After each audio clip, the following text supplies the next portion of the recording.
السلام علیکم ورحمۃ اللہ. آپ نے سوال کیا ہے کہ قرآن پڑھنے پڑھانے کی فیس لینی چاہیے یا دینی چاہیے، اور دوسرا آپ نے سوال کیا کہ اگر والدہ اجازت نہ دیں تو پھر بھی کیا قرآن پڑھنے جایا جا سکتا ہے. نمبر 1، قرآن پڑھنے کی تو خیر کیا فیس لینی ہے، پڑھانے کی کیونکہ لوگ پڑھنے کی بھی فیس لے لیتے ہیں. آپ کو پتہ سارے جو مدارس ہیں یہ سب کے سب جو ہے نا اسکالرشپس پہ چلتے ہیں، وظیفہ دیا جاتا ہے اسٹوڈنٹس کو اور پھر ان کو پڑھایا جاتا ہے.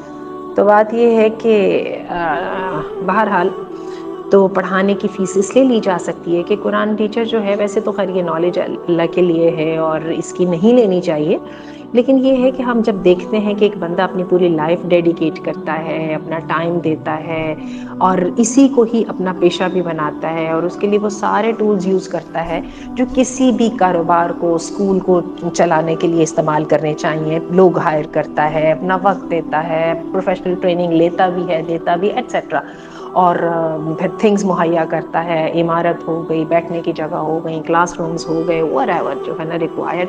تو ہم سب یہ سمجھتے ہیں کہ اس کے بعد جو ہے اس کو اس کی ایفرٹ کرنے کا جو ہے نا معاوضہ دیا جا سکتا ہے. ٹھیک ہے، ایک تو یہ بات ہو گئی. باقی اگر کوئی بندہ اس کے باوجود بھی نہیں لیتا تو اس کا اجر اللہ کے پاس ہے. اچھا جی، دوسری بات ہے کہ والدہ اجازت نہ دیں. میرا سوال یہ ہے کہ والدہ کیوں نہیں اجازت دیں؟ پوچھیے، کبھی ہو ہی نہیں سکتا کہ والدہ کو اعتراض ہو قرآن پڑھنے پہ. ان کو اعتراض اس بات پہ ہو سکتا ہے کہ آپ نے اپنی گھر کی ذمہ داریوں کو نظر انداز کیا اور جو ہے نا قرآن پڑھنے کے لیے آپ جانا چاہتی ہیں، آپ کی تعلیم پر فوکس نہیں ہے، یا جو آپ کی جو والدہ نے آپ پہ رسپانسبلٹیز ڈالی ہیں ان پر فوکس نہیں ہے، اور نام یہ کہ میری قرآن کلاس یا میں نے قرآن پڑھنے جانا ہے. یہ تو میرا خیال ہے بہت ہی کوئی سیلڈم کیس ہوگا کہ آپ کی والدہ کوئی قرآن سے نفرت ہو یا وہ سمجھتی ہوں کہ قرآن پڑھنا ویسٹیج آف ٹائم ہے. میرا خیال ایسا نہیں ہے. تو it's better to sit with her and have a dialogue. ان سے بات کریں، ان سے پوچھیں امی آپ کو کیا اعتراض ہے. اگر اسٹل بھی وہ اجازت نہیں دیتی تو ان کے ساتھ کچھ لو دو کر لیں. چلیے امی آپ نے جو مجھے کام بتانے ہیں، یہ جو آپ سمجھتی ہیں مجھے کر لیں، مجھے اس کے بتائیں جو باقی کا وقت بچتا ہے اس کے بارے میں پھر میں اگر کر سکوں تو میں کر لوں.